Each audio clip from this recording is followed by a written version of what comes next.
I need you to keep it locked to VOP TV. See, are you looking for good entertainment? You want to get good movies, good music, politics, talk shows, sports and entertainment. You really want a channel that gives you everything you need without you having to run around. VOP is where you are. That's Voice of the People. If you're not listening to this, you're not one of us. And you deserve to be killed. Scrap charge. Don't be killed, but watch it. Or I'll find you. And I want you. And you are locked on VOP TV. Don't go nowhere. This is where the juice is. This is where all you need for entertainment, politics, movies, and whatnot. And keep watching VOP TV. So keep it locked, because I'm locked already, man, and it's money back guarantee. So you're gonna have a good time, because I do. And please keep watching VOP TV. I want you to actually, I beg you, subscribe, watch it. If not, whatever you see. You better not touch that die, because VOP is the plot.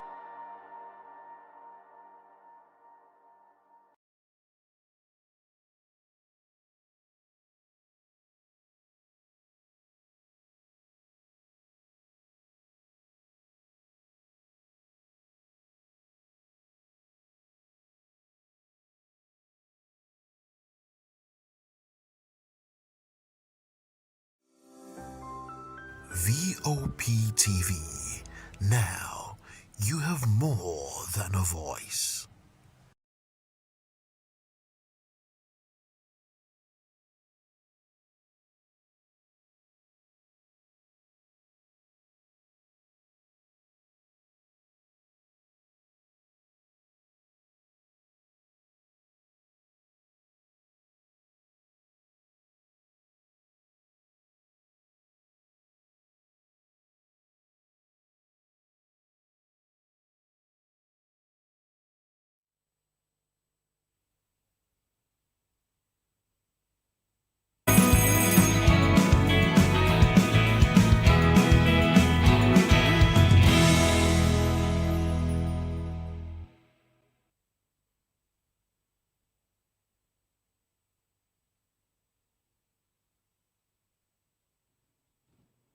Good morning to you. Welcome to VOP Small. It's the 8th day.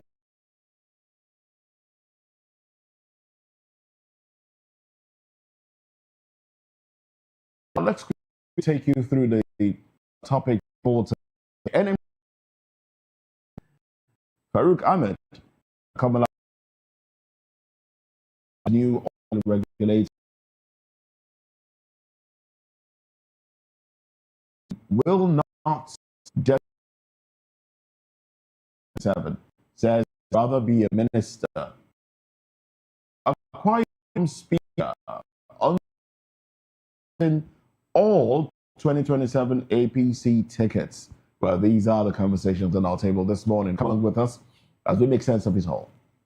Good morning and thanks for joining us. Very interesting stories as we live in very interesting times in Nigeria. I am Chukuma Okoro. Come along with us. Let's explore these stories with you. And we asking, how do you join the moving trend? It's very simple and easy. Subscribe to our YouTube channel if you've not done that. On YouTube, we are at Voice of the People TV. And across all of our social media platforms, we are at VOP TV Live.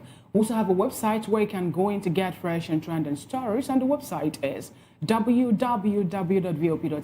I am Fina Chuku. And talking about the trending stories, a tragic incident unfolded yesterday when a tanker laden with petrol crashed along the Bini-Auchi Road in Edo State on Wednesday, even that was yesterday evening, triggering a fire outbreak.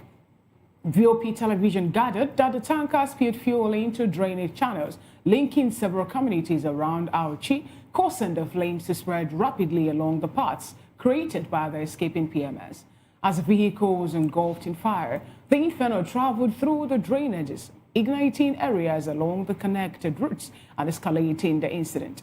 An eyewitness told journalists that people certainly died, but the number is not known yet. Several houses were also affected by the fire. And if you've seen that video, it's interesting to know that Nigerians, or let me use this word, the same people in Nigeria have been so vocal about how people should not go close to any petroleum tanker that fell off, especially the ones that have the content still in it. whether it's PMS, it's diesel, or anything of it, kerosene, or please move away because you don't know what will happen. And you know, in that video, a certain young lady was saying, if you don't get rubber now, you lose. If you don't get rubber now, you lose. And it speaks to how greedy we have decided to be as a people. Yes, the tanker fell off.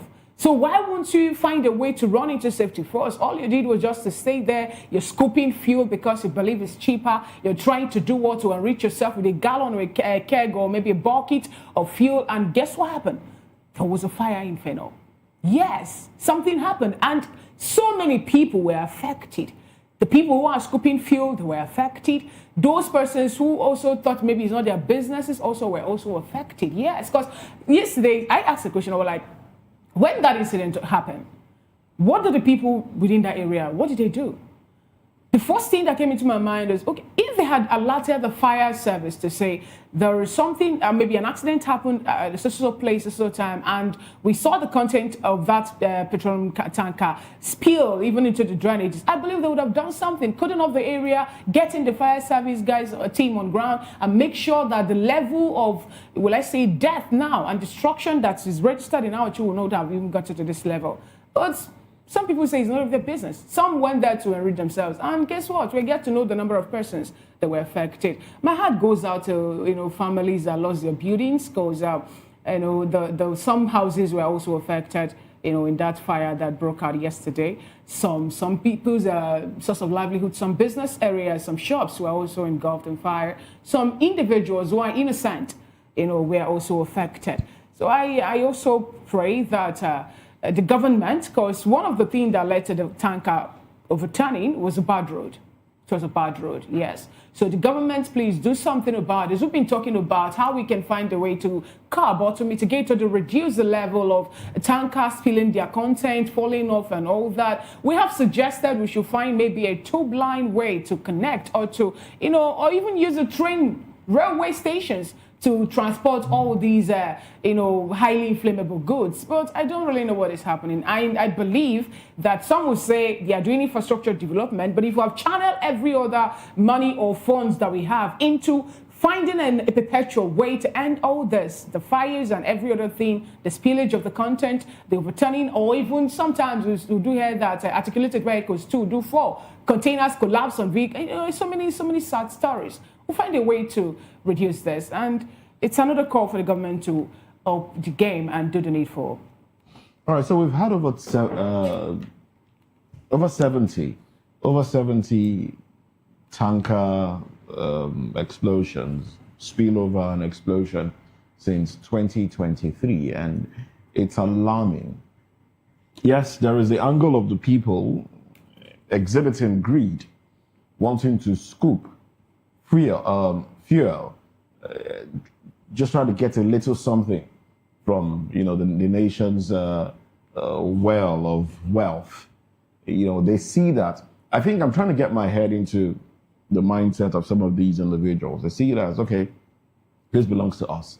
Our leaders take these things out. We buy these things, you know, for exorbitant prices. Now we have access. Let's scoop as much as we can. It's unfortunate that, you know, that is the mindset of a lot of people. Like Fina rightly cited the voice in that video that said, look, who not gets rubber, meaning a bailing jerry can or something, 9 lose. Unfortunately, who get the rubber now? Don't die. You don't lose your life. Don't lose your life. Quite unfortunate. Quite unfortunate. But there are other issues to this. Over 70 since 2023. We're talking about bad roads.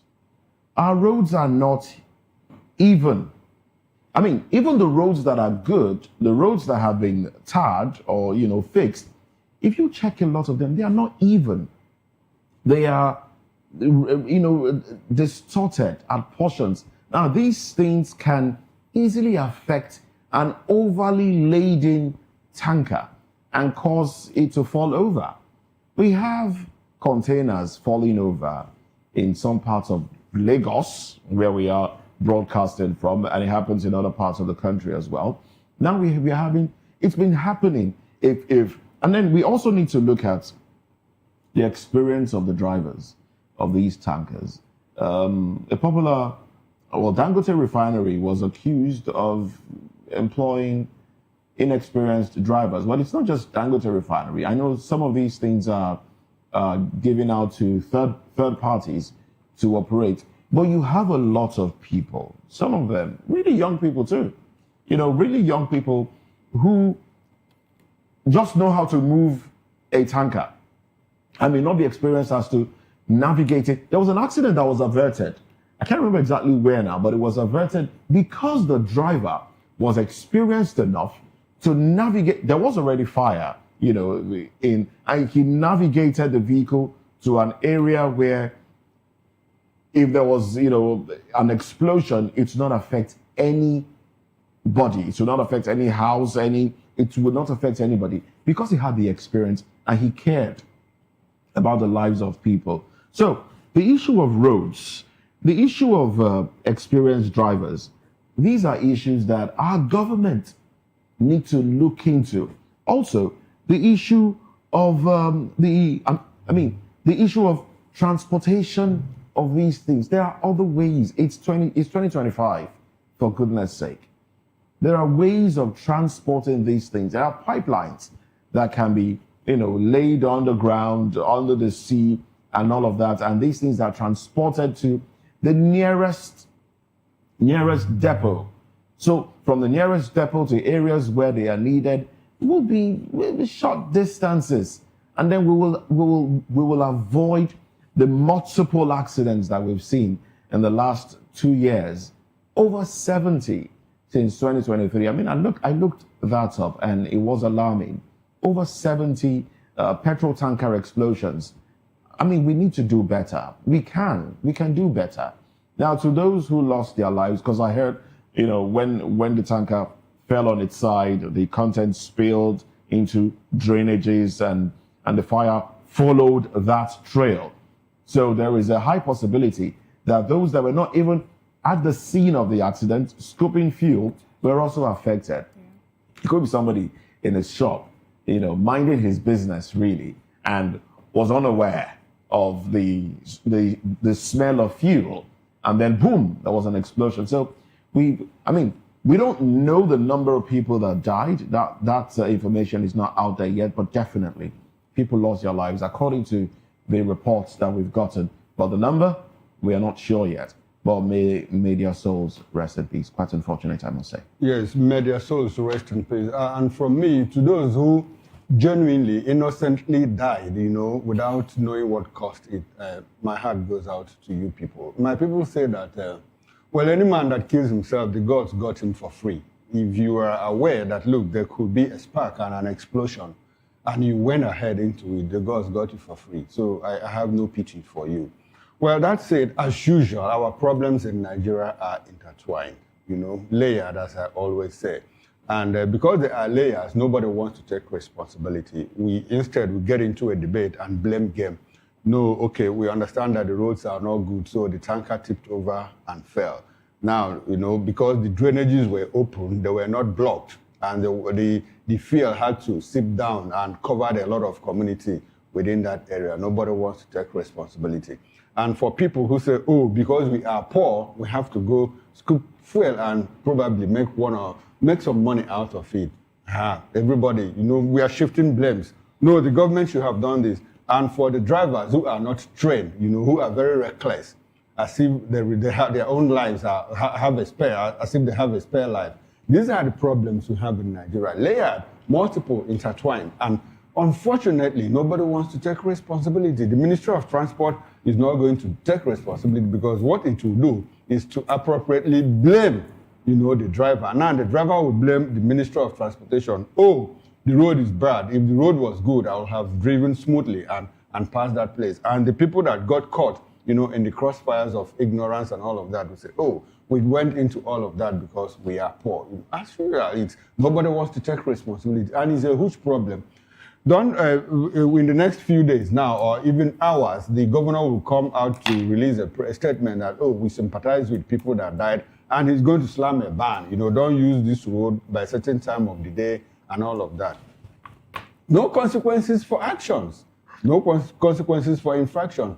And we hear this over and over again. Moses just read out that in the past 2 years, 2023 and now, we have had 70 of these. 70. So if you multiply, like, if you say like 20 or 30 people died. In 22 states. In 22 states. And so the number of people that died, innocent people, workforce. We always say that our population is an asset, but we keep losing this population either to reckless, avoidable accidents, to banditry, to kidnapping, and all of that. It's very huge for us. And I don't know where we are headed, as a matter of fact. I don't know where we are headed. If at a point we are unable to pin down, look, this is what the problem is. Achebe said that a man that doesn't know where the rain started beating him will certainly not know where it started beating him. And that tells you that the person is not even informed. He doesn't know his problem. If at this stage we don't know our problem, then we have a big problem in itself. So begin to say, look, this is our problem. A problem identified is half solved. That is what I was told while growing up in high school. That if you identify the problem, you have solved half of that problem. Have we been able to identify our problems? No. Instead, what do? We resort to blame game. No, you are responsible. No, it is not me. No, it is you. Well, like I said, my heart goes out to the people that died innocently out of this mishap. Now, let's move away from that and get into another interesting discussion. The Christian Association of Nigeria, CAN, has faulted the title of a newly released Nollywood film, A Very Dirty Christmas. I used to think that it is dirty, D-E-T-T-Y, but this is D-I-R-T-Y, describing it as offensive to the Christian faith and urging relevant regulatory authorities to review the production. Well, a statement issued on Tuesday, CAN President Archbishop Daniel Oko said Christmas is a sacred season that marks the birth of Jesus Christ and should not be depicted in ways that undermine its spiritual significance. Oko said the use of the word dirty in reference to Christmas trivializes the celebration, which he noted symbolizes purity, peace, love, and redemption. While the statement partly read, the Christian Association of Nigeria is deeply troubled by the title of the movie, A Very Dirty Christmas, which it considers offensive and disrespectful to the Christian faith. Christmas is a sacred season that marks the birth of Jesus Christ and represents purity, peace, love, and redemption. Linking such a holy celebration with the word dirty diminishes its spiritual meaning and reduces a solemn religious observance to something crude and sensational. While CAN said that although it recognizes the value of creative freedom in filmmaking, such freedom should be exercised responsibly and with due sensitivity, particularly in a religiously plural society like Nigeria. I like that word, religiously plural society. Now, I checked up this. The etymology of the word dirty is a Nigerian thing, I think sometime in 2007 or what. I understand that it's one Mr. Easy, an influencer that came up with it. And it has its root from the Calabar Carnival. The word dirty there doesn't really mean that it is dirty as in dirt. What it means is that people go wild in celebration. You abandon your problems and all of that. Just get wild in jubilation, celebration, feel free and all of that. That, I know, is the etymology of that word, dirty Christmas or dirty December, as a matter of fact. But Inedo has taken it a notch higher and she's saying dirty Christmas. So let's go wild during this period and enjoy the celebration. No, that's not what this is about. I think the Sorry, movie... Moses. Sorry, let me land. So that is Inedo, that is our own conceptualization of that. As far as I'm concerned, well, it's a matter of interpretation. From the etymology to what I've said, I don't see anything wrong in what Inedo has done. It's a matter of interpretation, like I said. But I have a bigger problem in all of this. The Christian Association of Nigeria has jumped in on this and said, look, it diminishes the value of Christendom and all of that. Well, they are entitled to the opinion. This same Christian Association of Nigeria has been very quick to deny that there is no genocide, Christian genocide in Nigeria. So they are cherry picking. They choose, when to talk and when not to talk, especially now that we are passing through troubling times. When Christianity, Christian Association of Nigeria should come up and say, look, this is wrong, this is what is happening. And they are tiptoeing around the issue of genocide. We hear a reverend father say, no, there is no Christian genocide. We hear an archbishop say there is no Christian genocide, despite the fact that he had to recant, when he discovered that the pressure was so much on him. I at least expected that from CAN. So for them to come and trivialize, by the way, have they been in defense? How far have they defended Christendom and Christianity. I miss the point here. I miss the point. Like I said, that's my opinion about the etymology of the word and its significance within this period. Go wild and celebrate. It doesn't, for me, it doesn't reduce the value of Christianity and Christmas as an exercise. All right, just trying to, look at the usage of that word in this particular context. Now, Dirty December is different from Dirty Christmas. Dirty December, spelled D-E-T-T-Y, speaks about going wild and all of that. But for the movie title, it is Dirty, which is D-I-R-T-Y, something being dirty. Now, the movie was premiered recently, and I did a bit of looking into what the movie was about. I mean, I haven't seen it, but reading up the what's the word now? Synopsis, right? The synopsis of the movie. The title was coined from the fact that a family came together to spend Christmas and had a lot of secrets. Yeah, and all these secrets were unraveling at that time of the year. So I think that was where she coined the title from, Dirty Christmas. Yes, I understand personally. I'm a liberal person, and I don't see anything wrong in using that title. I mean, we've had there's a movie called Violent Night, speaking about Christmas, instead of Silent Night. And it's a Western movie.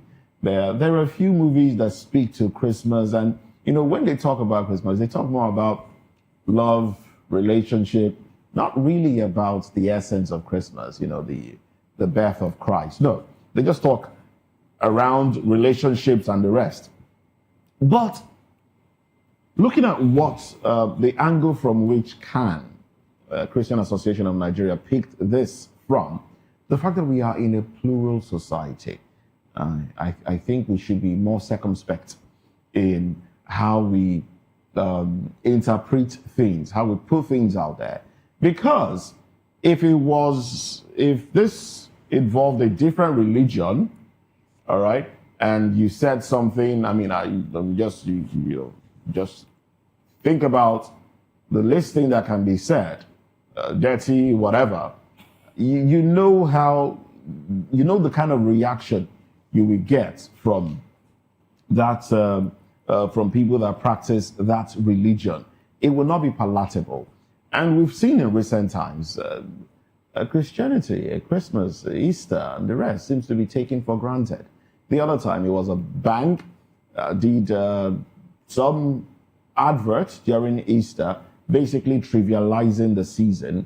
It was the other time also, it was an individual who, people just do things, a content creator, people do things, put them out there, and they trivialize what other people hold sacred, even if it's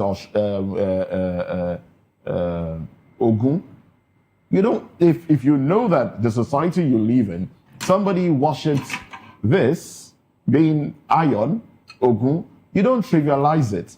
In the presence of the person, it's like you're throwing their religion in their face, telling them, look, nothing can happen. So, being the fact that we are in a plural society, it will be wise that we tread very carefully and very softly. So, I don't know if Iniedo will, retweak the title of the movie, but it would be advised.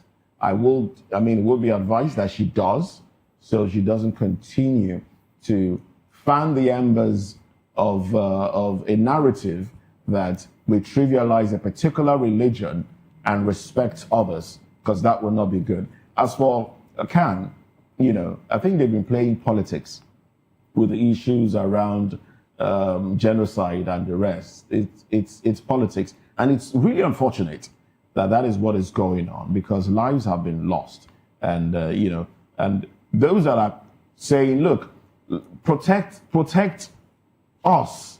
I know they go behind, they pray, but you're not doing it in the open. Why? Because you're afraid. You're playing politics. The other very recently, I think yesterday, it was MFM that said, look, Nigeria would have gone under if not for the prayers Dawn, I was listening to that Prayers and fasting.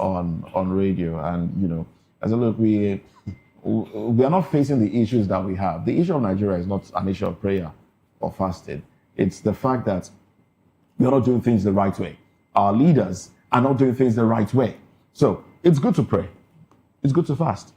But then be responsible. Even the Holy Book says prayer without work is dead. So encourage your leaders, encourage those that have some sort of responsibility on them to put in the work, do the work, hold them accountable when they falter, and then you pray and back them up. I think that's what we should be doing. All right, I think it's becoming one too many, like Moses pointed out. I know of a certain religion in Nigeria that it cannot go all out to use anything that concerns them, whether you want to portray one thing in your film or your music or another. But to see that play out a lot within Nigeria, where we know we are a secular nation, we have people that practice different Sorry, I mean, there was even a movie. There was even a movie where is it Eyo? Somebody wore masquerade. Yes, I think it was a movie about Lagos Island, the Eyo masquerade, and those that practice the religion spoke out. There was even this. Was it a skit or a song by Idris Abdul Karim or what that just mentioned Islam and all of that, and there was bedlam everywhere, and they had to force him to pull down that video. You recall? Yes. I can't remember the title or the name of. So these things happen all the time. Even some vixens acting in some movie too. We've seen them more like pull down or ridicule a certain religion, denigrate a religion, and some will tell you because of the fact that Christians allow their God to fight for them, they are not extremists. They don't go all out to fight like every other religious group that we have would do.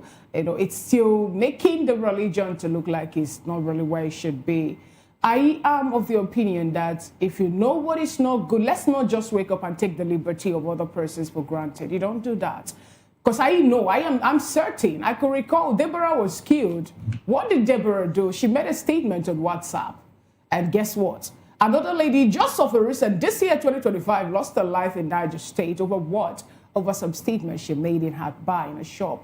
And then we'll see people now go all out to say some things or even use some titles and, display some things, and it doesn't really...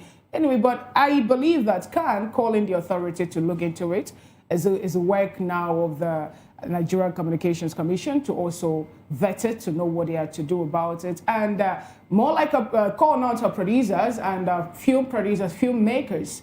When you're choosing your title, look inward. Choose something that will not be offensive to the people.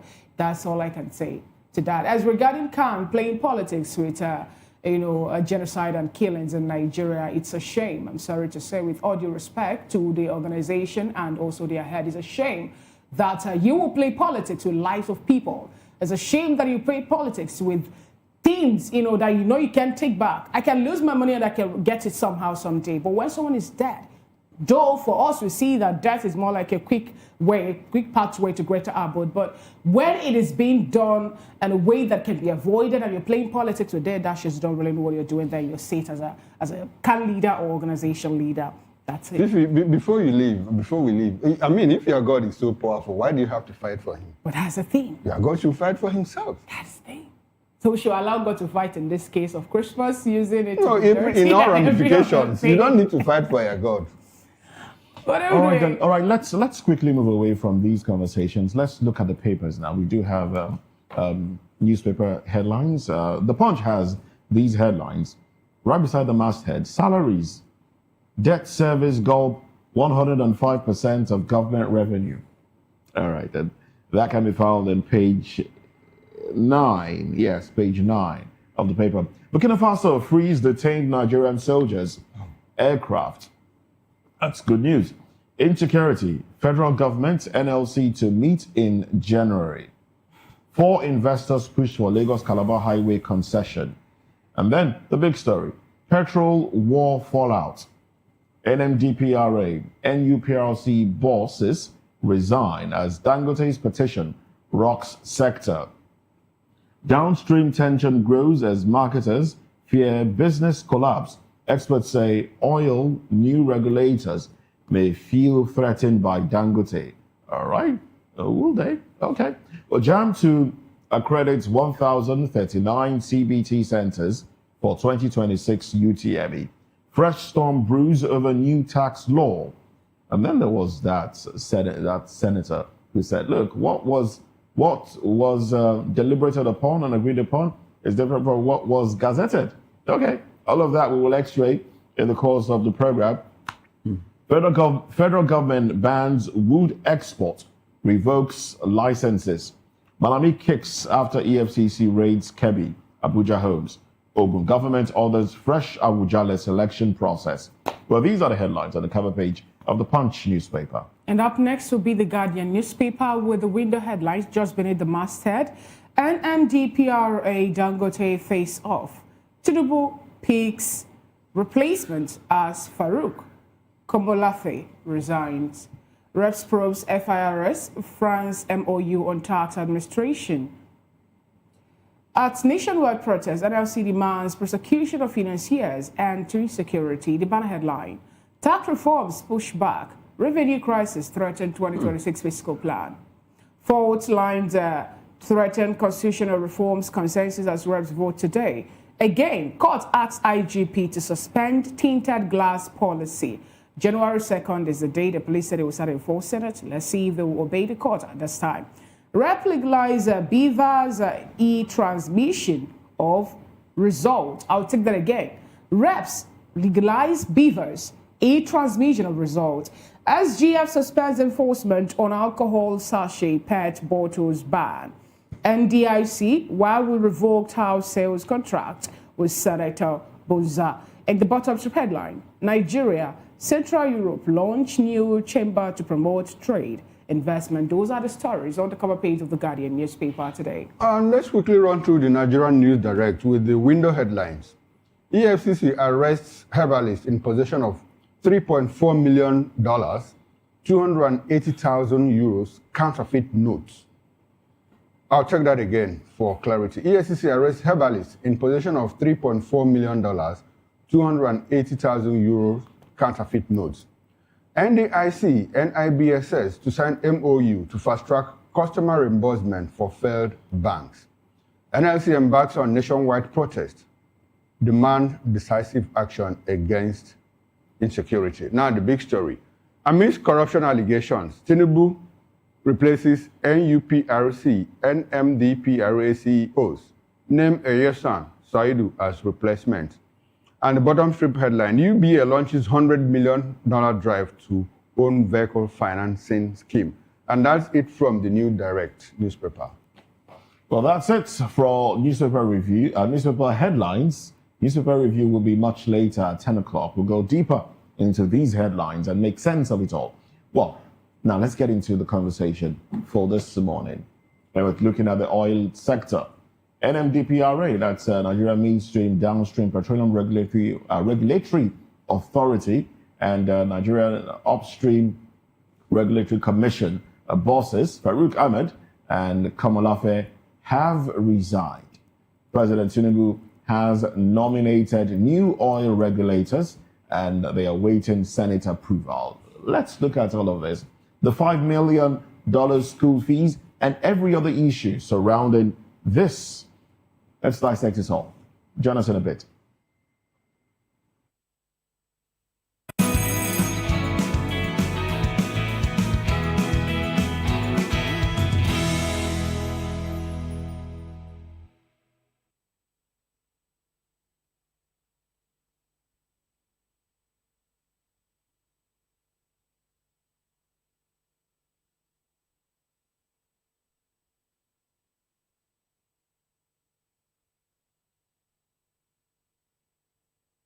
Uyi Osarite is my name. I am a friend of the microphone. I talk and get paid, and I look forward to being in your studios. Voice of the People TV.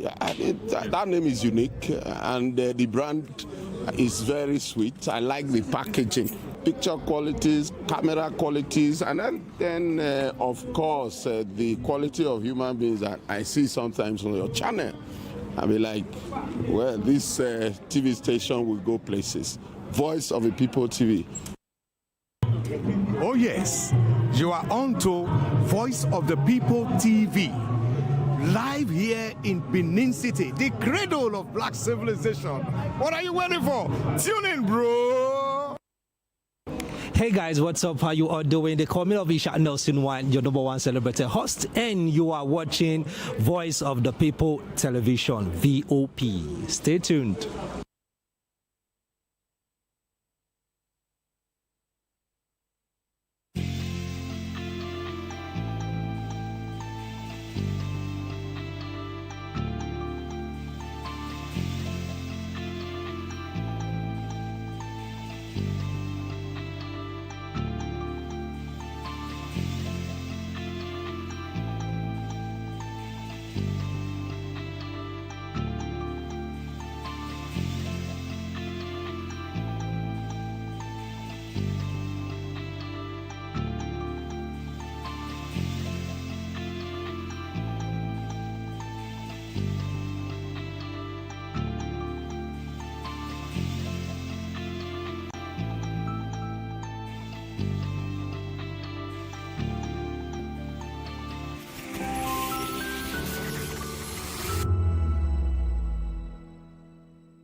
This is African News on Voice of the People Television, where we don't just bring you the news, we bring you Africa's heartbeats, the policies that shapes our world, and the economy that determines our future. African News on Voice of the People Television. Stay with us.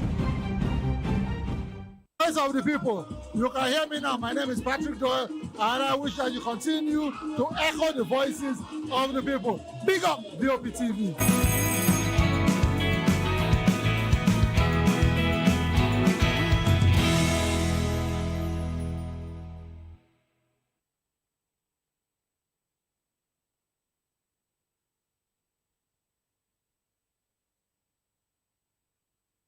My name is Tosin Mohammed. I'm a gospel artist. Keep watching VOP TV. Almighty Father, you are the mighty Redeemer.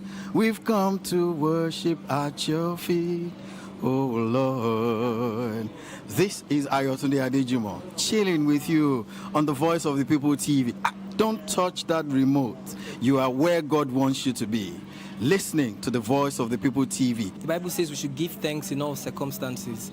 And all circumstances include the good times and the bad, the high times and the low, the times when everything look as if they are going well, and those times when Enugbe, the ground is dry like the sand in the desert. Those times when you feel like giving up, you should give thanks still. My name is Jeff Melu, and I'm a gospel poet.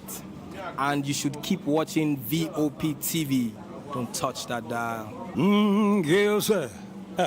Kábíyèsí Olúọ̀run, we were born to give you twale, to give you a shame. People of God, you are watching Voice of the People TV, and my name is Flo Rocker. I encourage you to listen to things of the gospel. You know, we live in a very perilous times where there are some things you watch on television, you will lose faith, you will lose God.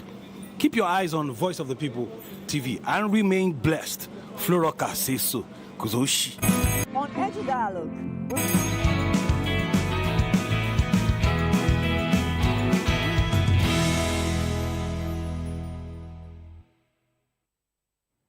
Well, thank you very much for staying with us. President Bola Ahmed Tinubu has asked the Senate to approve the nomination of new chief executives for Nigeria's two key oil and gas regulatory agencies, following the resignation of their former heads. In a State House press release issued on Wednesday, the president said he had forwarded the names of the nominees to the upper legislative chamber after Engineer Farouk Ahmed of the Nigerian Midstream and Downstream Petroleum Regulatory Authority, NMDPRA, and Gbenga Komolafe of the Nigerian Upstream Petroleum Regulatory Commission, NUPRC, stepped down from office. According to the presidency, the president has requested expedited confirmation of Orishemiyewa Eyeson as Chief Executive Officer of the NUPRC and Engineer Saidu Aliyu Muhammad as Chief Executive Officer of the NMDPRA. The press release described the two nominees as seasoned professionals in the oil and gas industry. On Tuesday, Africa's richest man and president, the chief executive officer of Dangote Group, Aliko Dangote, formally petitioned the Independent Corrupt Practices and Other Related Offences Commission, ICPC, over alleged corruption, abuse of office, and illicit enrichment by NMDPRA Managing Director Ahmed Farouk. Well, Dangote, in the petition dated December 16 and addressed to the ICPC chairman, Musa Adamu Aliyu SAN, demanded the arrest, investigation, and prosecution of Farouk Ahmed, accusing him of living far above his legitimate means as a public servant. And some are saying this is tied to the resignation, be it sack, whichever one you want to make out of it. Well, we do have with us in the studio Dele Fanimo, a public affairs commentator and a reporter. We also have with us Mazi Amobi, a public affairs commentator. Now, we will be joined from Port Harcourt by Prince Nixon Okwara, who is a public affairs commentator, political strategist, and certified security and risk management expert. And from Abuja, Philemon Ajekuko joins the conversation. He's a development economist, author, energy and media consultant. Well, Philemon, good morning to you. A very good morning to you from the nation's capital. Good to have you. Good to have you. Good to have you from the commercial nerve center of Nigeria, Lagos. Oh well. Now let's talk about what is happening over here. I mean, it's from here to there. Talking about Dangote refinery. Dangote himself and the man Farouk, $5 million, and now, they've been at each other's throats for a while now. You know, when Dangote finished building the refinery, it was the same Ahmed Farouk that said, look, it wasn't time to give Dangote refinery license yet because it was not complete. Now, Dangote refinery scaled that hurdle, got its license. I think the issue of too much sulfur in the fuel being produced at Dangote refinery, and all of that. Well, these stories are out there. And now, what do you make of this resignation? Is this something to be jubilant over? Should Nigerians be happy that this was made public and then the person or persons involved have resigned? Or should we be worried that there might be some other things playing out on the ground? What are your thoughts? First of all, let me say that we are all sitting in our living rooms here with buckets of popcorn and orobo soda, enjoying the soap opera that is unfolding. And the way you put the question is like you are either a prophet or the son of a prophet, because this morning I submitted an article to the cable newspapers titled Dangote, Guns Are Blazing or Tiger by the Tail. Whichever you choose, you are going to be harmed. What is playing out right now is just drama. On one hand, it will look like, okay, there's a big development here. Dangote raised some very, very critical issues. I also addressed that in that article. Here is a man who is very reticent, very quiet, goes about his business, doesn't really like a lot of media exposure until Dangote refinery came on board. And since then, the man himself, Alhaji Dangote, has changed dramatically. As they say in this part of the world, he's now born again and he's ready to fight. But that aside, the exit of Komalafe and Ahmed would look like something to be jubilant about. But I'm afraid to say that that should not be the case. And there's a reason why. Whenever a government comes in, normally the first place of call for change of leadership in agencies, MDAs, and whatever is usually the oil and gas sector. right? And there's a reason for that. That is where the money is. Like that famous bank robber used to say, why do you rob the bank? I rob the bank because that's where the money is. That is the pulse. That is the engine room of the Nigerian economy. When this president came in and what's his name? Mele Kyari was left at his post in the first instance. I was wondering what's going on here until he was relieved of his duty. And then somebody else came in, Ujulari. Now, the PIA set up the downstream and upstream sector, agency and commission, to drive the oil and gas sector, to give breath, to give life to the oil and gas sector. And they were, as they say, right pegs in the right holes in terms of the institutions themselves. Now, the mid and downstream strength where Farouk has been holding sway has not acquitted itself very well. Has not acquitted itself well at all. Why? Nigerian government has shares in Dangote. We must recall that. They had up to 20% in the first instance. And then, as soon as the refinery was getting close to starting operation, this whole drama, this whole soap opera started. And I was wondering, okay, what's going on here? In the first place, if Farouk, let's personalize it now, had issues with the quality of products coming from Dangote, that would have been a routine administrative issue. And I said that because government has shares in the company, and so government has interest in the company. So government has no business demarketing the company where it has shares. Its own shares, all right? Indeed. Right. So that informed me that there was something at play.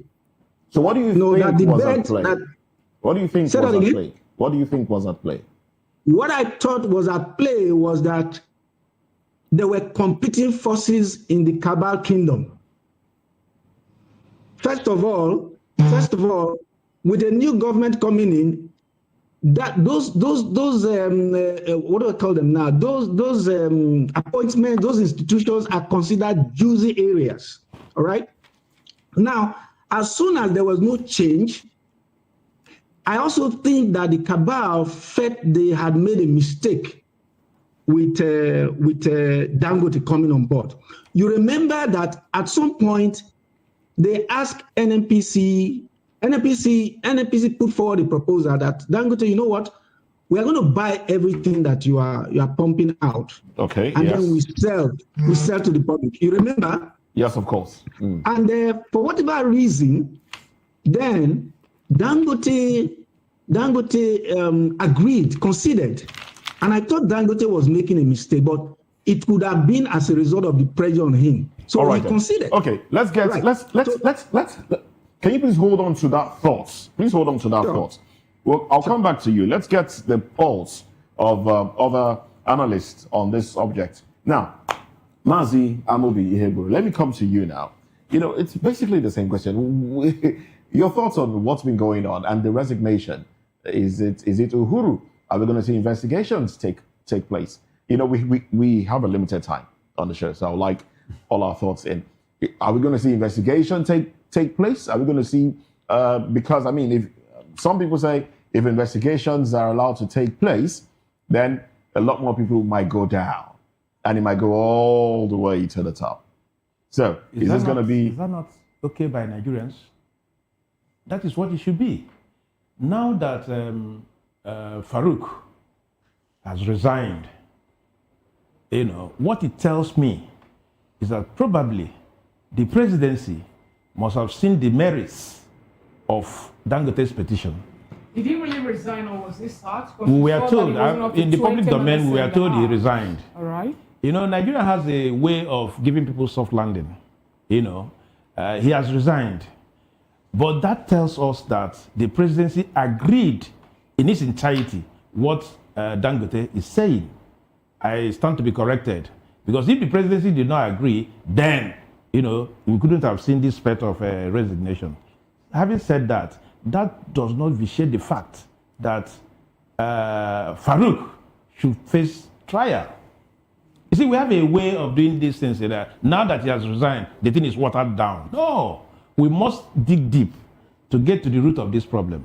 And overall, it is in the best interest of Nigerians. People are saying, no, it has to demoralize foreign investors and all that. Dangote is a national investor. And it's a win. What has happened is a win for investors generally, whether it is national or international investors. So I see it as a win for investors and a win for Nigerians also. Okay, Mazi, let me ask you this. We have seen a situation where Dangote raised a petition, on Tuesday, and by Wednesday we see action. Like Fina asked, he held a meeting with the president, and after just that meeting, he threw in, his resignation, and the president quickly appointed a new person in that. About NNPCL and all their arms, Serap, has written more than 1,000 petitions, like you and I know, and nothing has come out of it. And now Dangote just stepped into the fray, and in less than 48 hours, we see action. So in all of this, does it look like the government is selective, in responding to petitions? Does it look like, it's because it is big man Dangote, that is why the government is acting? Or how do you say it? Are we cherry-picking? I think Serap has done a very great job, and I will want them to continue in that trajectory to begin to expose the ills of the oil space, which is our gold mine, as it were. I would not think, because Dangote is involved, that is why a swift action was taken, as opposed to what Serap has been doing over time. Government, they will always go where their bread is well buttered, as it were. And give or take, I think one day they will also look in the direction of Serap to be able to, take these issues as urgently as they have taken the damage. So at the moment, you don't see it as a big man thing. I do not see it as a big man thing. Recall, our colleague here also said that Nigeria has interest, up to 20% interest and all that.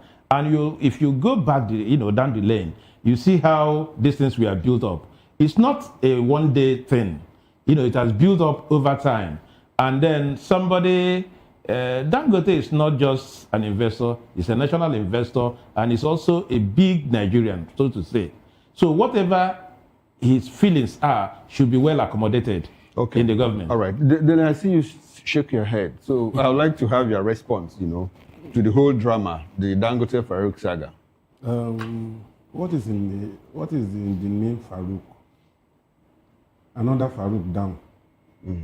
Many more Farouks out there. Yes, there used to be a Farouk Lawan that served out his jail term over this kind of thing. Now another Farouk is down. But he's been pardoned. Forget about pardon. It was in Kuje prison. Okay. For me, I'm enjoying the whole show. And I will not buy into the fact that it's just because Dangote is involved. Otadola was involved in Farouk Lawan's case. The point is, a lot of accusations are thrown around without concrete evidence that is overwhelming. The evidence of Otadola against Farouk Lawan was too glaring. You couldn't hide. When I saw the response of this another latest Farouk yesterday, I was just laughing.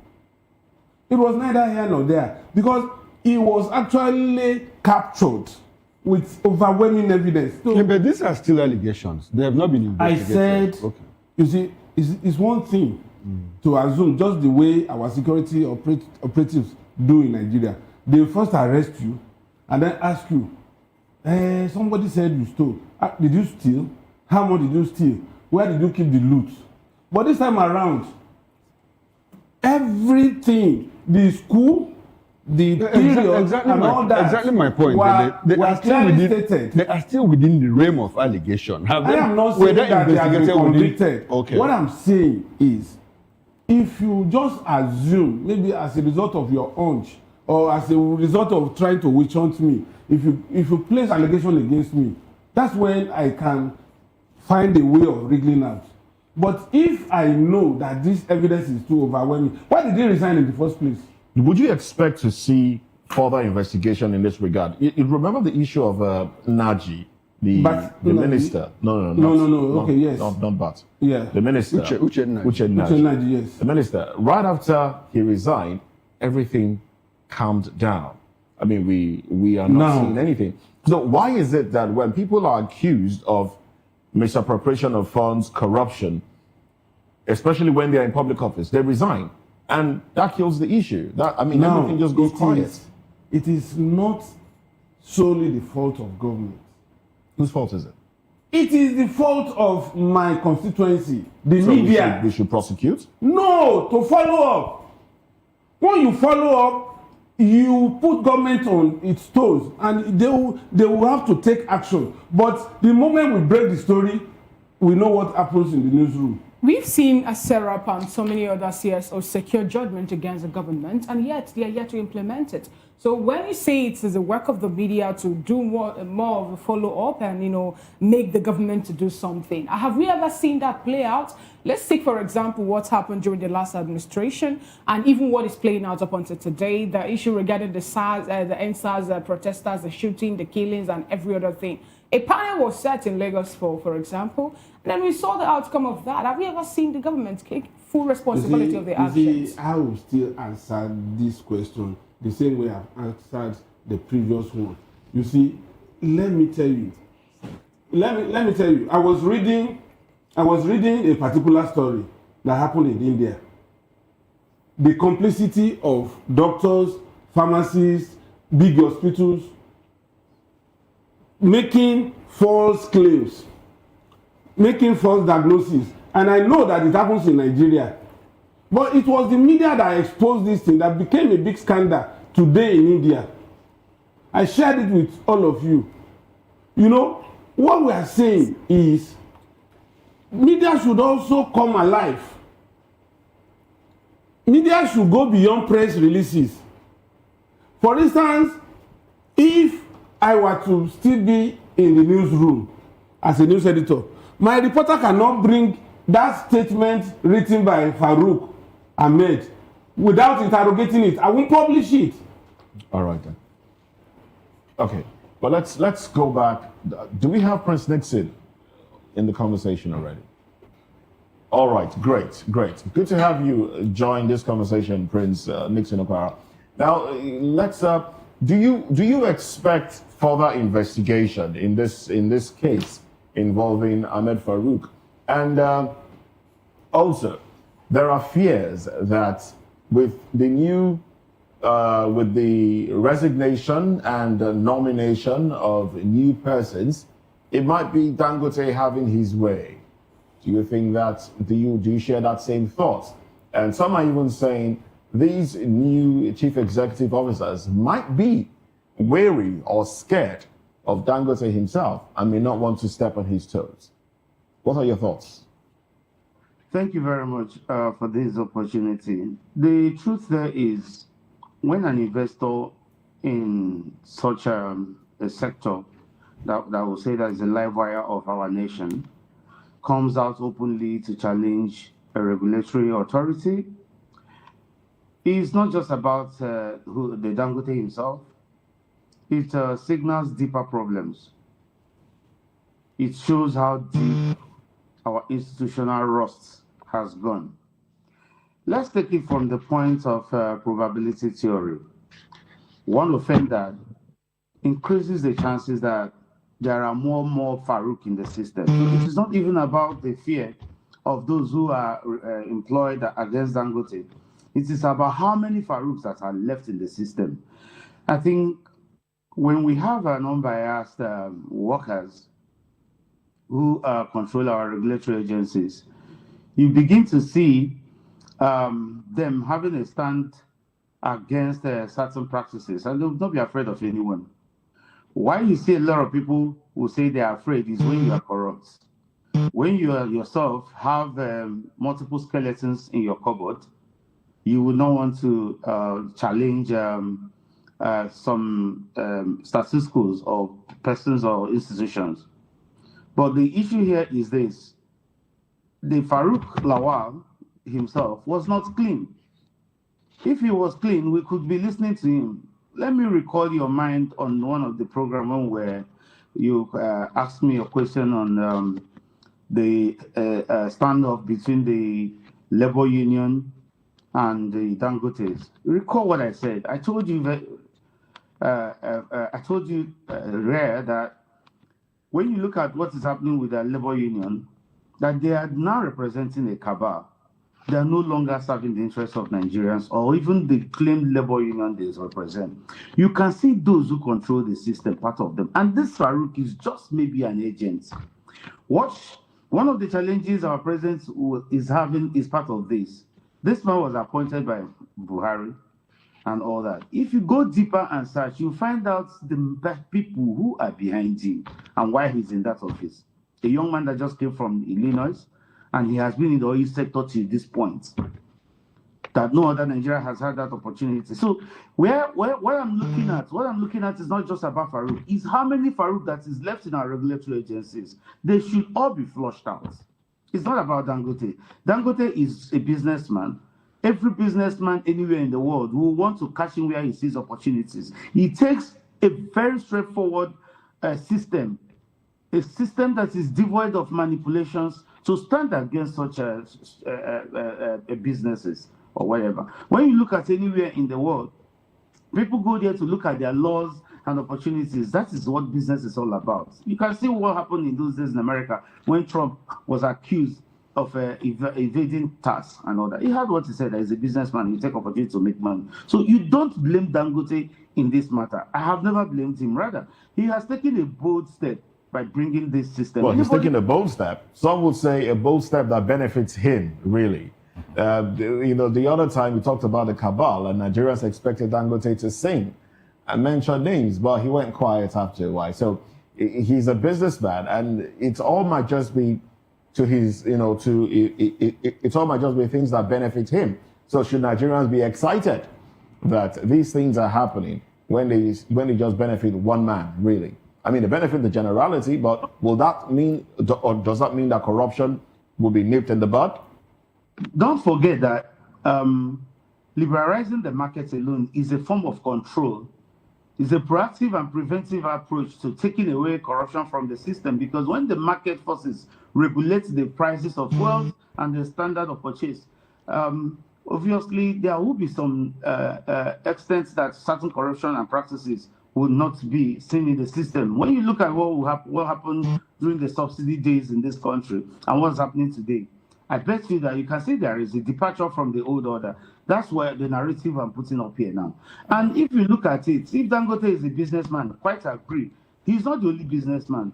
Let us not forget that these same regulatory agencies and NNPC killed our refineries, and they were unable to work. And you should be asking ourselves this question: whose interests were all these people were serving? Every year, what you keep hearing from an NNPC is turnaround maintenance. It has never worked for so many years. Now, if you're saying, Prince Nixon, if you're saying that this administration is hell-bent on making sure that corrupt people are being flushed out, some want to ask what then happened to the findings of Jimo Baze and his team.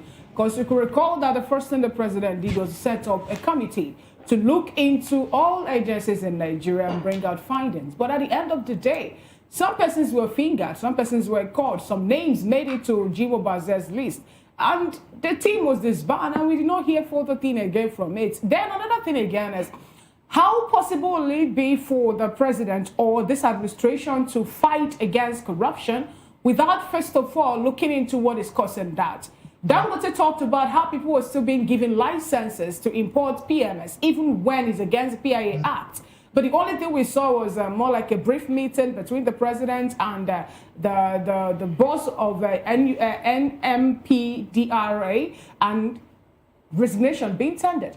And we saw that also play out with Mele Kyari for the NNPC. Until today, Nigerians are asking, what happened? You made mention of the turnaround maintenance and the monies we've pushed into NNPC at refineries, and yet they are not working. How possible will it be to fight corruption without, first of all, bringing or apprehending or even persecuting people that have been, fingered to have one or two to do? Thank you very much. Under democracy, on politics is a different thing from what you're saying.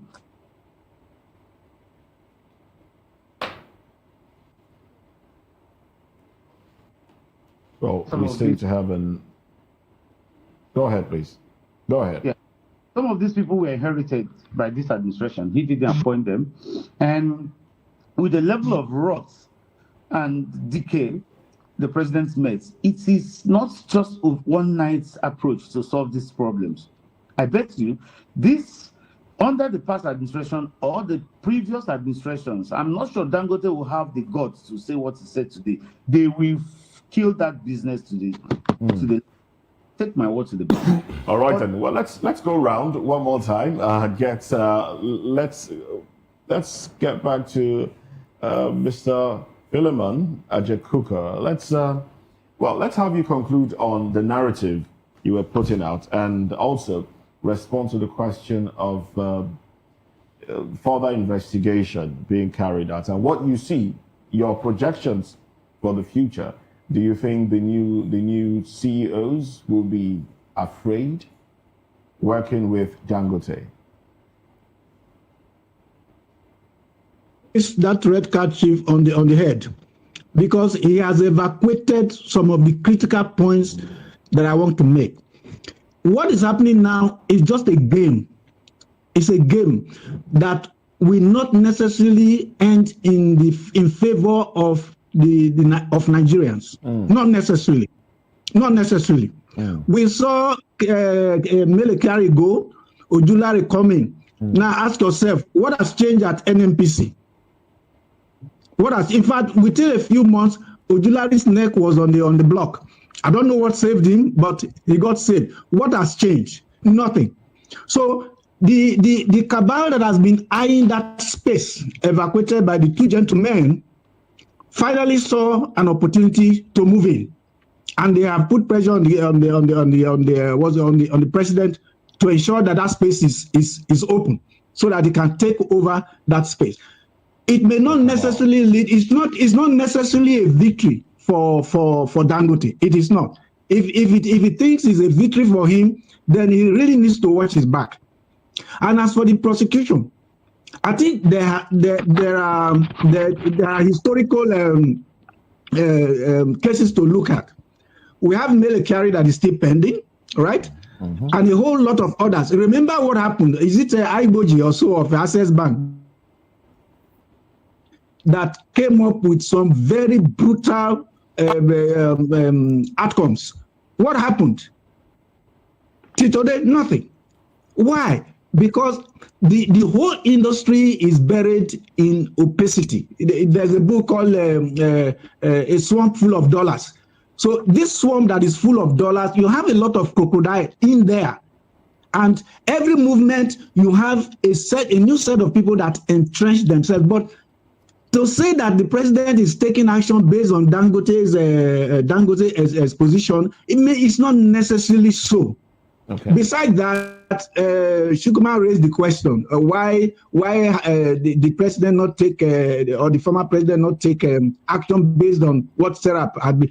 See, if Shukuma today says the president is not of a sound mind, and what's it called now, the president of the Senate says the same thing, will they carry the same weight? No, they will not. So Dangote saw an opportunity to push in his own interest, which is also good. Don't forget that the refinery itself is a blessing. I see Dangote as a national asset. Man has put money into this system. Why is the system that has been protecting him suddenly fighting him? Have you ever asked yourself that question? Tell us why. It is because that is where the money is. Say that again. No. You just responded. I was asking you to tell us why. But you just responded. Go ahead, please. Yeah. Why? Because as I established before, that is where the money is. And that is where government has absolute control. All right.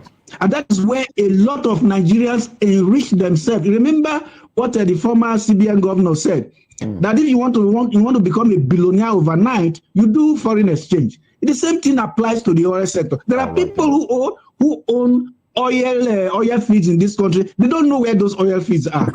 You remember? Interested. So we are just on a treadmill. Let nobody go to bed happy that it's Uhuru and the industry is going to change. It is not going to change. We watch and see, and we know who is on the right path or not. Watch and see. And you started your conversation by saying you're sitting in your room with popcorn. So yes, we are watching. Oh yes, see. Let me come in there. Go ahead. At this point, we need to understand or underscore the role of a regulator. The role of a regulator is not to kill businesses. The role of a regulator is to both nurture businesses and see businesses grow. Where there are infractions in trying to do such a business, the regulator should, as much as possible, strengthen things out. But in Nigeria, obviously, the regulator is seen as the hatchet man. You know, the more businesses you kill, the more people hail you as a regulator.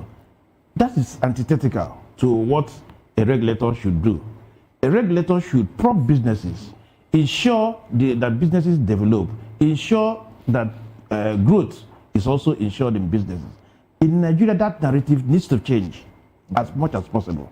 Regulators elsewhere are not, business killers. They shouldn't kill businesses. They should nurture businesses. All right, because a lot more people invested their hard-earned money, to do this.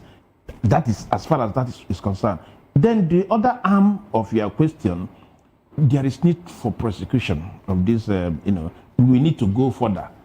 Agreeably so that Farouk has resigned. Yes, agreed. But those things that were raised should be followed strictly to the letter, religiously, so that people will not think that it is business as usual. Yes. Unless we do so, then we are back to where we are. Maz, I like the fact that you brought in the issue of prosecution again. Like Moses said, now this has happened, and if we begin to open it, like it will look like a Pandora's box, and it will get to the top. That's okay now, by us. But do you think it will happen? That is because we see, understand that, the the former president was Minister of Petroleum for 8 years. Yeah.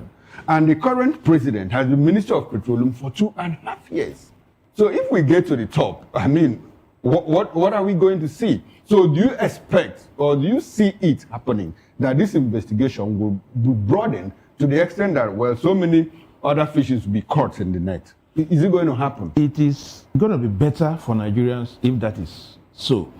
But we should also discourage this idea of presidents being ministers of petroleum. I bet that is what it is. There must be a way where Nigerians should insist that you cannot, so that the president will have a free mind to do proper investigations in that oil spill. What happened when Madueke was made the minister? What really played out? We saw the story again being what it is. So is it the president being the man at the helm of affairs within the petroleum industry, or should we look for competent persons to put there? Is it all have an issue with the president? Or it is all about transparency in that industry. That industry has a lot of potentials, a lot of money in that industry. So that is where, of course, I stand to be corrected. Oil generates about 70, 75%, 80% of Nigerian income. So it is not just an industry. It is not, a sector. It is a sector that lays the golden egg. And as such, there must be transparency and accountability in the oil industry. Just like one of us said here, there is the degree of opacity in oil industry worries people a lot. And that is why even in the implementation of the Oil Industry Act, it is still not being implemented the way it's supposed to be. These two agencies were brought in to ensure that oil, the bill is implemented, the act is implemented religiously. And we are not doing so until we get someone who will do what is right, this will continue. It's a gold mine. Of course, how can you justify 48 million being given to Farouk for, what did he call it, allowance or something like that, in a year? That translates to 2 million naira in a month. How much is the salary of average Nigerian? So, because he was trying to talk about his 3 decades of service to Nigeria and all that. And all. Some people have even served Nigeria more than that. And somebody is getting 48 million per annum for allowances and all that. So, it is the oil industry is not just that industry. Of course, when they want to recruit, you will not know. The average Nigerian child will not know. The average Nigerian youth will not know. But when they want to recruit people to the police and army, everywhere is, again. Right, so that is what it is. The opaqueness of this industry is causing a whole lot of problems. The opaqueness of the industry. And, let's quickly come back. Sorry, let's take this conversation back to Prince Nixon Okwara, get his thoughts, and then we'll come back to the studio and wrap this conversation up because we're running out of time. Prince Nixon, let's have your concluding thoughts on this one. What do you see in the coming days? Do you see prosecution taking place? Do you think that the president will encourage prosecution, seeing that he himself is a minister? Could it be possible that the president may not be aware of some of these things going on? I mean, if I want to stretch this a little bit, we hear now that the tax reforms, what we have in the tax reforms is different from what was agreed upon in the House. The gazetted paper is different, and some are saying the president may not be aware. What are your thoughts on this one? What are your thoughts? As a matter of fact, there is nothing like the president. Our president is too detailed not to be aware of any the contents of the tax reforms. But I cannot say exactly what it means, because in this era of politics, where we're looking at 2027 just around the corner, a lot of people can come up or concoct any kind of stories just to curry favor for his own sympathy and the rest of it also. I wouldn't want to say much about that because I haven't seen the details of that, the difference of what the man is saying. I'm hearing from the presidency as well. But when you look at what I'm looking ahead for is, like I said, there are so many Farouks in the system. I'm looking at the president taking a very serious step in purging the whole system of all the Farouks in that oil sector, because Nigerians would need some transparency in that system. As a matter of fact, I had someone said before in this country that the oil sector in Nigeria is a place that even if you bring down a messiah and put him there, one day they will corrupt him, because the amount of money that he will be given, he cannot refuse it. So, and we can see that some elements of transparency is coming in that sector by allowing the market forces to control that. But we should allow the investors to operate.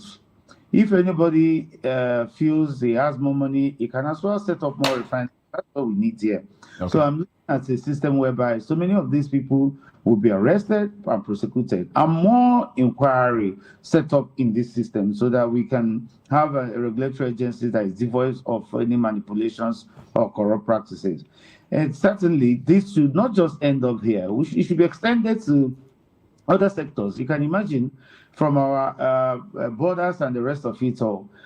You can't see where people who control the borders will be inside the town chasing bags of rice in the store. Oh, well.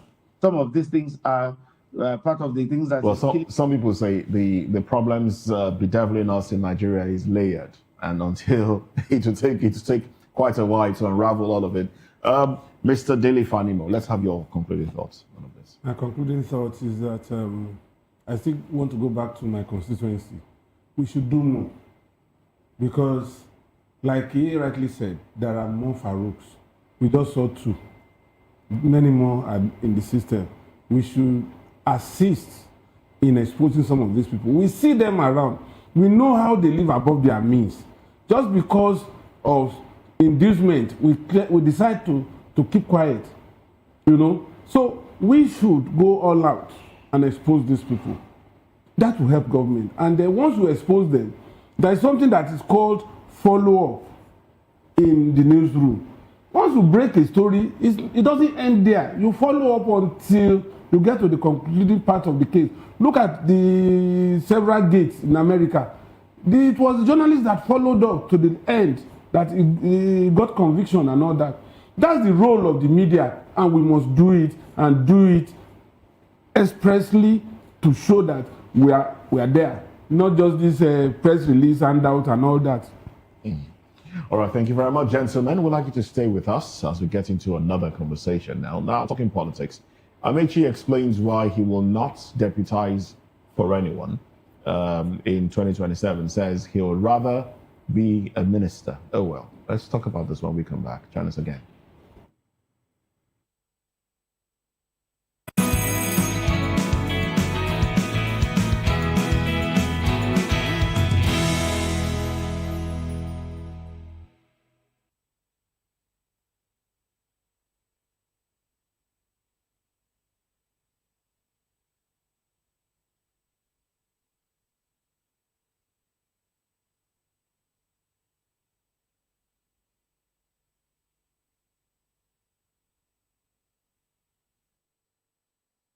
Glad to have you back as VOP this morning. Former Minister of Transportation, Rotimi Amaechi, has vowed not to serve as a running mate to any presidential candidate in the 2027 general elections. There has been speculation that the former governor might deputize former Vice President Atiku Abubakar, who is reportedly positioning himself as the presidential flag bearer of the African Democratic Congress, ADC. However, speaking at an event in Abuja, Amaechi dismissed the notion, insisting that he is too presidential to be anyone's vice. Amaechi, who is also eyeing the ADC presidential ticket, argued that the problem with the office of the vice president in Nigeria is not ceremonial, but structural. According to the former River State governor, the office is deliberately designed to be subordinate, often powerless, and dependent on the disposition of the president.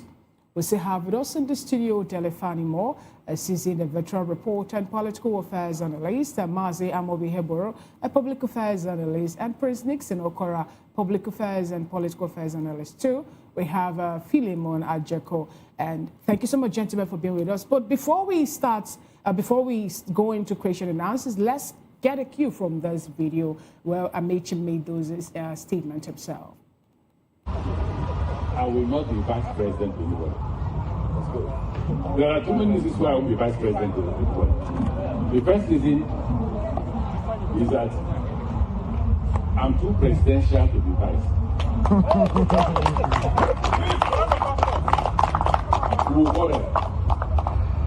Instead of that, I would rather be a minister than be a vice president. So unless I see a president that will do what I did to my deputy, we run a joint office. Every morning he goes to my office, we sit in my office, we run government together. He closes at 4 p.m. I continue till 8. I go home. Now, that's the first thing. The second thing is, what will I tell them in the South? In 2015, my argument to the South was it was the turn of the North. It would be wrong for the South to take power from the North because it's their turn. So what will I tell the South now? No, you're not qualified to be president. Let's go back to the North, the turn of the North. No, I won't. It will be difficult for me to go to say that idea that the South, you can't be president because the North wants back power.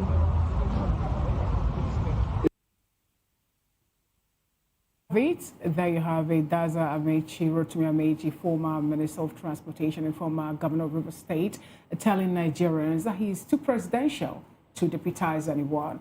All right, without wasting much time, I would like to start off with you, Mr. Philemon Ajako. What do you make of this statement? He made this statement somewhere in Abuja, and also the fact that he gave us a wonderful revelation that vice presidents in Nigeria have been reduced to subordinate instead of running a power or maybe even working close hands with the president. We saw that play out before now, in some cases. And also it's more like the governors of some states are also emulating from the presidency by relegating their deputies to more like a ceremonial head or just someone who is there in office. Let me use an anecdote to start this discussion. There's this story about two friends who were walking on the street. I once said, if we find $100, how are we going to share it? I once said, well, if I'm the one that finds it, I'll keep it. And then the other one said, why would you keep it? But we are two here working on it, so we should share it. And then they started fighting over the issue. I don't know whether you get the joke. Amaechi, as it is right now, is a general without an army. But the point he made is valid. I don't know why people necessarily want to become deputies. Once you become a deputy, number one, historically, your chances of becoming the main man is almost reduced to zero. So as a minister today in Nigeria has more gravitas, has more substance, has more budget to run with, has more clout than a vice president. A vice president is just a sitting duck. That is why very serious-minded politicians don't usually, go for that post. Is that what it should be? Is that how it's supposed to be? It is almost like that everywhere, except the president chooses to empower the vice president. If you go to America, you will recall that Dick Cheney was considered one of the most powerful vice presidents in the history of America, right? That was because of his person, number one. Two, because of the space that his boss allowed him to float around with. In this political ecosystem, it is not like that. Sometimes I wonder why somebody would choose somebody to run with and become afraid of the person. That is the way it has always been. Suddenly, the governor is afraid of his deputy and begins to scheme and scheme and scheme. There was a particular government house that I went to, and I love when I hear Amaechi saying these things. The deputy governor's office is like an outpost. You hardly see visitors there. You hardly see anybody there. The guy hardly comes to work. So maybe he comes to work at 10, 11. That is how that office has been reduced. Okay, all right. He has a very strong point. Thank you very much, Mr. Ajakuko. Let's go to Mr. Prince Nixon Okwara. Nixon, I'm sure you followed the conversation. I also watched the clip, that where Amaechi said, look, I'm too presidential to be a vice president. But he also said, I'd rather become a minister than be a vice president. In all of this, if you interpret it, do you think that Amaechi is... Okay, I understand that we've lost connection with Prince Nixon, so I'll just come back to the studio. Mazi, if you listen to Amaechi, I'm sure you listen to Amaechi, yes, and if you put everything he said together, does it look like he's serious-minded, or is he trying to come back as a minister? Because he said, I'd rather be a minister than be a vice president. Was he just comparing notes, or is he very intentional in wanting to become president? What do you see? An average person do not want instructions to be given to him or her. Being a vice president, you have a boss who dishes out instructions, what to do and what not to do. If you are politically, high-powered, of course you will not function as a deputy, because the position, from all indications, shows that you must take instructions. The president is at liberty to give you roles to play and all that. You do not have, apart from being the chairman of Economic Council or whatever, yes, which is constitutional role for the vice president, any other thing is at the pleasure of the president. And some people, do not want such a scenario to play out. But who will be the deputy? Who will be the vice president? It's somebody has to be. Yeah, somebody has to be. So what it means is that we should look beyond the constitutional requirement and ensure that the president or the governor and the vice president or the deputy governor works harmoniously. But since they have been reduced to, more some people even say they are spare tires, or what have you. Now you've made mention of that, Mazi. Yeah. Since that is the case, so why should we go on to have the position or the place of the vice or the deputy governor or the vice president?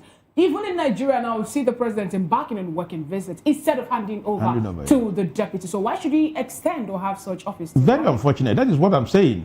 The way we play the politics of vice and deputy is very unfortunate. Mazi, is it the way we play the politics, or is it a constitutional problem? Because like I said, constitution that assigns this role. yes, like I said, it's only the chairman of the Economic Council yes, that NEC. you have the vice president's role in the constitution. Every other thing is at the whims and caprices of the president. What I'm saying in effect is that the presidents also, the president or the governors also, should be a little bit large-hearted to carry along their deputies or their vice president and all that. It's very unfortunate because what Amaechi is doing now is a potential danger for would-be vice president or would-be deputy governors. Because he has painted a very gory picture of that position. That position. You understand me? Some people would rather be commissioners than being deputy governors. Okay. Because within the, whatever, the minister, is the head of that ministry. He controls the budget. He reports directly to the president. Okay, now let's look at Amaechi as a person. Yeah. What are Amaechi's chances of becoming the president of this country? Of course, like he stated, what will he tell the South? That is critical. It is an unwritten constitution here. It is an unwritten agreement that the power should rotate between the North and the South. The North has taken their 8 years in Buhari's administration. The South is doing their first term in Bola Tinubu's administration. So why can't we continue? Why can't we? I was going to pick my question from there. What will he tell the South? He says, but then he's in support of. He's in support. He's a member of the coalition. Yes. In the ADC, and from the look of things, it seems like Atiku is the only one right now who will probably emerge. Yeah, it has dawned on Amaechi that Atiku is like a political bulldozer in ADC. So you need some quantum of energy to begin to bulldoze Atiku out of the presidential race. Do you think he's still in support of Atiku in the ADC? Or you think the ADC might bring a surprise? Amaechi is in ADC. He wants to be a presidential candidate. And he has made it open that he's not going to play a second fiddle to any person. So what it means is that he has fallen out with Atiku. You understand what I'm saying? He has fallen out. Yeah, already. He has made it. It's a public conversation that he had. So he said, "I'm not going to play that second fiddle to any person." As an adjunct, he now said, "Okay, what will I tell the South?" So now let's bring us to this question. Nigerians were asking this earlier when this talk about coalition and merger came up. We have so many political gladiators moving into ADC. Yeah. We have Atiku Abubakar, David Mark, Rotimi Amaechi, the likes of Verify. Even there was a discussion around Peter B joining. Are we seeing that talk about possible coalition or measure or things like that to us, the incumbents now, turning into real with this statement? Let me play the devil's advocate here. If for any reason Atiku emerges as the presidential candidate of ADC, Bola Tinubu will have it's a smooth ride for Bola Tinubu. Okay. It's a very smooth ride for him. All right, Dele, how strong do you see Amaechi's presidential ambition? How far do you think he can travel? One thing I know about politicians is that sometimes they position themselves for negotiation, not that they want that office at all costs. Okay. And that's why you have pretenders, you have also rank and serious contender in any race, political race. Amaechi comes to me as a pretender to the throne, because in the final analysis, how strong is Amaechi? Yeah, that's exactly my question. That he will want to run a presidential race. How much of handshake across the Niger does he have? Across the Niger, well, last week you saw him being turbaned, he was in the mosque praying. Anybody can do drama. We call it drama. Yes, now, as a matter of fact, I think that showing also qualifies him to be a member of... So when a presidential candidate goes to, like when, as at 2022, when President Bola Ahmed Tinubu went to the Southeast And what the Ishiagu and Okpuagu, was it drama? It was drama. Okay. Because, So that drama could also translate to political capital. Latter day showing does not reflect in voting. For instance, Tinubu had been in the north and is still in the north as we speak, while others are grandstanding on social media. That is politics. So, Amaechi, how much of, apart from the ones who see for the optics, how much of rapprochement does he have with people in the north? And how much of his presence can we say we feel in the southwest and even in the southeast? So he is not, and his fortune has been decimated by Wike in his home state. So how does he, what he's trying to tell you is that Atiku, peradventure you become the president of this country in 2027, just factor me as a minister, I'm okay. That's what he has just said. It's a clever way of lobbying. Is that what he has just said? Yes, it's a clever way of lobbying. I don't want to be vice president, but I can accept ministerial appointment. And then you remember he also said, what will I tell the South? Because I know that it's the turn of the South. When he went into government, what did he do to the South? That they will now reckon with him to say, you can come back. It is only when they want to play games that they remember their constituencies. But when they are there, they look at what is in it for me. All right. Let me take this back to Philemon Ajakuka.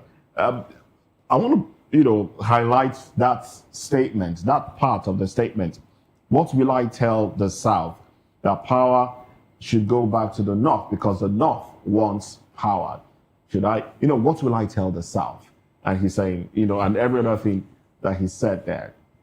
And we know who is basically holding sway currently in the ADC. Would you say that the ADC has already crumbled even before, going to war, as it were? I mean, I use that word loosely, but going into elections, actually. But would you say the ADC has crumbled already? Let me say this, that I wholly adopt what Mr. Dele has said. In total, I adopt it. So there isn't much I will say from my end. These guys are just posturing. As of today, the coast is clear for the existing administration, for the administration in place, where you have people moving from all kinds of corners into the mainstream. What do you expect? And then you have so-called opposition who are opposing themselves in the first place. They are busy fighting themselves. So when you are busy fighting yourself, when you are not even in power yet, how do you fight your main enemy? And so there's this saying that if your enemy is making a mistake, don't try to stop him because it's in your favor. So whatever they are doing, I hardly listen to some of these news these days because they don't make any sense to me. These guys, somebody said here some time ago that these people have an exaggerated image of themselves. They see the sun where there is absolute darkness, where they are in the abyss and they are talking to you like you are just about to enter heaven, right? Dele raised the question. He was talking about handshake across the Niger, and I was just laughing. Within the South, there is no handshake. There isn't. There is none. This figure we are talking about is somebody I'm close to. He's just floating in the air at the moment. You don't have that kind of gravity, that kind of momentum that you had in 2013, 2014. It's non-existent right now. Somebody said, "Oh, there's still time." There's no time. The train has left and is far gone. So everybody else is just kidding around. I'm sorry. All right then. This will be a good place to anchor this one. We'll keep our eyes on it as things unfold in the coming days. But let's go into another conversation now. This is going to Akwa Ibom, basically. Akwa Ibom speaker who are under fire over claims of pocketing all 2027 APC tickets.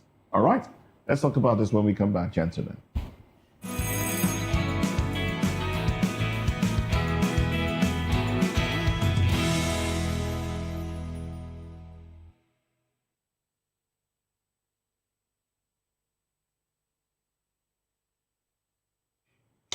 Speaker of the Akwa Ibom State House of Assembly, Udeme Otong, is facing intense criticism following comments credited to him in a viral video where he allegedly claimed control over all APC House of Assembly tickets ahead of the 2027 general election.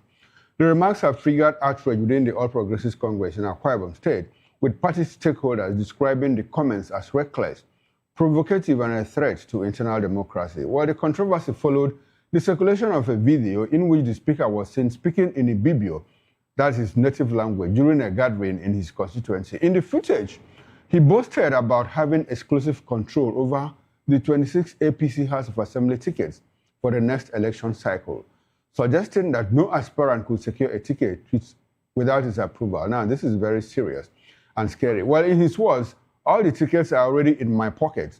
All the 26 House of Assembly tickets are already in my pocket. I have single-handedly negotiated for them. No one else did. I will personally choose who becomes a House of Assembly member and hand the ticket to the person from my pocket. That's according to Otong. Well, the statement sparked a reaction from party loyalists across the state, many of whom described it as disrespectful to long-standing APC members and an attempt to personalize party structures.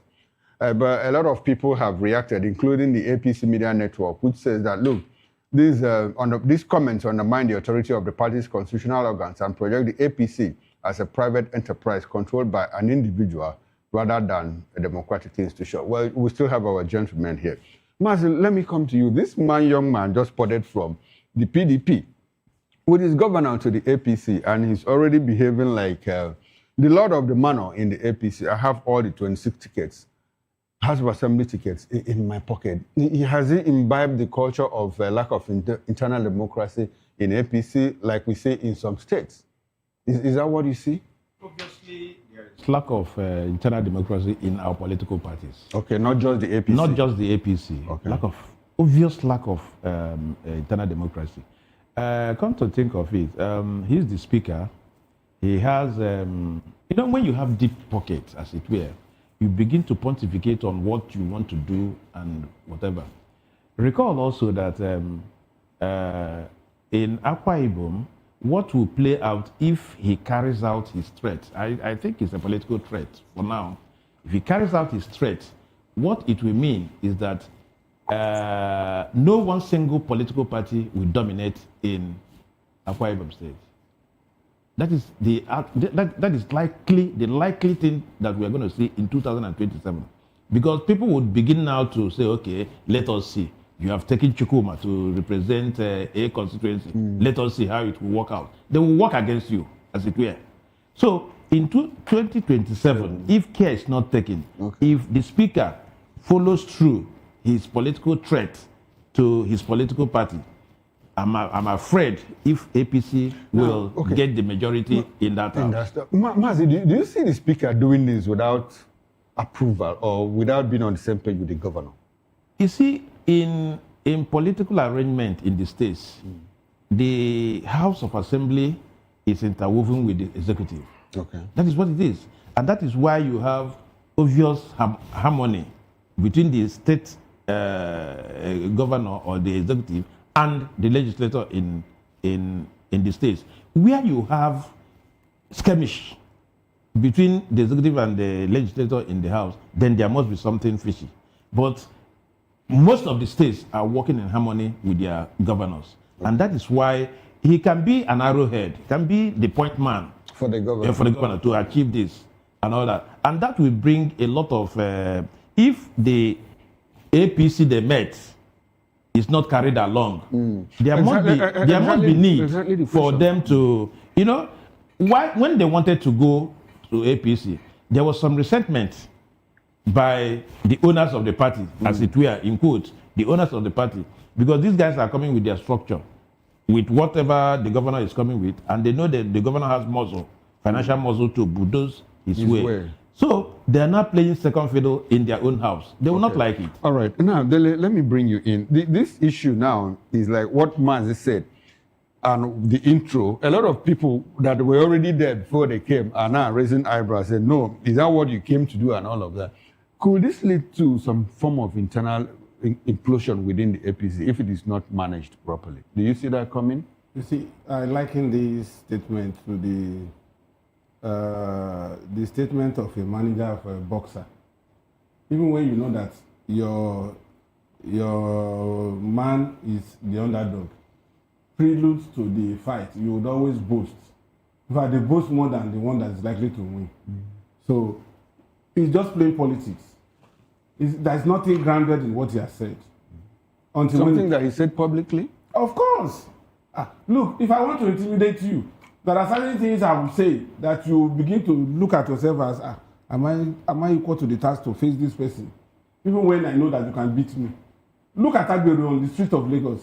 Agbero that ordinarily you know that you can crush within 2 minutes. The way we run up and down and behave as if, you know, at the end of the day, when you just hit him one time, before you know it, he's dead. Okay, so you think that this is just an empty It's just an empty thing. Because how can you say you have all the capital? tickets of APC in your pocket and then you now begin to distribute? Oh well, he has said it. He has said it, but well, let's run to Philemon Ajekuko. Mr. Ajekuko, we are in Akwa Ibom State now, and the speaker says, "Look, the 26 House of Assembly tickets, I have all of them in my pocket. I have negotiated all of them." How do you react to that within the context of our trying to build a good democratic structure that recognizes internal democracy? Shukuma, there's a legendary Asian bird called Ouroboros. What the bird does is to eat itself up from the tail and in the process destroy itself. And then after destruction, there is a rebirth. So there's this continuous cycle of self-destruction, rebirth, self-destruction, rebirth. It continues interminably. So when I hear people like this talking the way you have described, I just laugh. It's the same process of self-destruction. If you are a serious human being, you don't just make statements. You don't just make statements, because every statement you make, especially in that environment, every statement you make, whether you are joking or not, is taken seriously. And in the process leads to disharmony and confusion, and then at the end, you have factions, and then you have problems with the regulator of the sector. So I want to wish them well. They are all part of the big soap opera that we are watching now. Will it have made a difference if he had this in his chest without saying it, but went ahead to act it out and implement it? Will it have made a difference? Obviously. And again, I want to say this. Sometimes I don't take people seriously when they oppose what others are saying. Because once you switch the chairs and they are in that position, they will do exactly the same thing. So you wonder sometimes what's the only people that complain are those that are out of the scheme. As long as they are part of the scheme, they don't complain. That is why we are where we are, and that is why we are self-destroying. All right. Thank you so much, Mr. Philemon. Prince Nixon Okwara, let's bring you into this conversation. What do you really think is playing out with your party? It's not the first time we've seen APC party stalwarts, being vocal and all that. I think a certain Governor Steele in the South made a statement about how the commissioners must be APC card carriers and all that.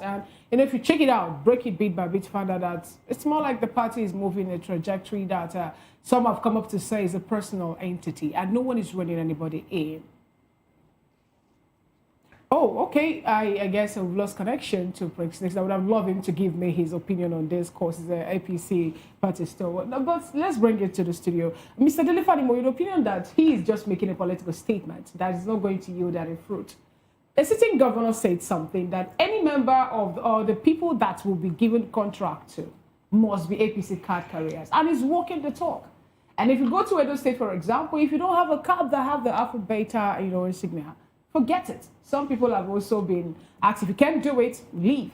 And now we'll have a speaker of the State House of Assembly say that he has all of the 26, House of Assembly members already, that people APC cards to himself, that he can only give it to people that he want to give it. And you know that the only thing, 2026 is no longer on the lips of Nigeria, especially politicians. The only thing that we have at our mind now is the 2027 election. And we have also seen that incumbent is going to do anything for them to retain their position. Do you think that he's just making a political statement without walking the I talk? still insist. Akwa Ibom people are not robots that you can determine using your remote controller to say this is the way to go. And there is going to be resentment. And in the process, like that gentleman said, there could be an implosion. You understand? But to me, it's just grandstanding. And it's not going to get anywhere at all. Because for me, how can somebody tell you that he's holding the tickets of... I mean, what you are saying technically is the assembly in 2027 is in your pocket. So is being a speaker is already assured. Because if you are, those people you will give to will not be the people that are actually qualified to take that ticket. Is so they will anything- be subservient to him. Is anything different from what this young man is saying and what's played out in the Edo election, where we had someone ask, do you need Edo State? And the people of Edo State, I believe, they have their own opinion. They have people they want to represent them. At the end of the day, we saw what played out. Except we want to play the ostrich here. Politicians are politicians anywhere. Even when they are underdogs, they behave like they are the champion. So if they said that, of course, it is to intimidate the opposition. That if you think we are not here to play. There was a time somebody said that you should, that is a do or die affair. Political context in this country should be a do or die affair, you know. And you see, but the whole idea is one day the chicken will come home to roost. I do not want to, dismiss what the speaker has said entirely. He may be talking from a position of strength, because politicians, it is not unheard of for one or two persons to handpick, especially in the Nigerian context. So what he said is not new, it's not novel to the Nigerian political system. So what we should interrogate at this point is, where is he coming from? What has given him the strength to talk about this and all that? Those people that are likely to be affected by his utterances should now begin to walk the talk. Because if you now go and fold your arms, thing will be down on you. So what I'm saying is essentially is that those people will also call the federal. You understand me? For assistance. Look at what these people are doing and all that. So it's going to be a very interesting political, within the APC in Akwa Ibom State. Of course, my take is that where the federal cannot intervene, that house will be bifurcated. Gentlemen, Philemon Jakuko, thank you very much for your contribution. I hope you join us again at 10 o'clock for newspaper review. Well, thank you very much, Mazi Amobi Iheboro, public affairs commentator. Thank you very much. Well, I hope we'll do this again, 10 o'clock as well. All right then. And thank you to Dele Fanimo, who also will be joining us at 10. And let's not forget Prince Nixon Okwara, a public affairs commentator, political strategist, and certified security and risk management expert for his contribution. But unfortunately, the network took him out before we could get his contribution on all conversations. Well, thank you very much, gentlemen. Well, this is where we draw the curtains on VOP this morning. Newspaper review comes up very shortly, and it promises to be interesting as well as we go in depth into the headlines to analyze and make sense of it all. I am Moses Humphrey, wishing you a beautiful day. And I'm Fina Okechukwu, endeavor to be a patriotic citizen. Believe me, Nigeria is a great nation and we will stand out again. I am Shukwu Makoro. See you again at 10 o'clock. Bye for now.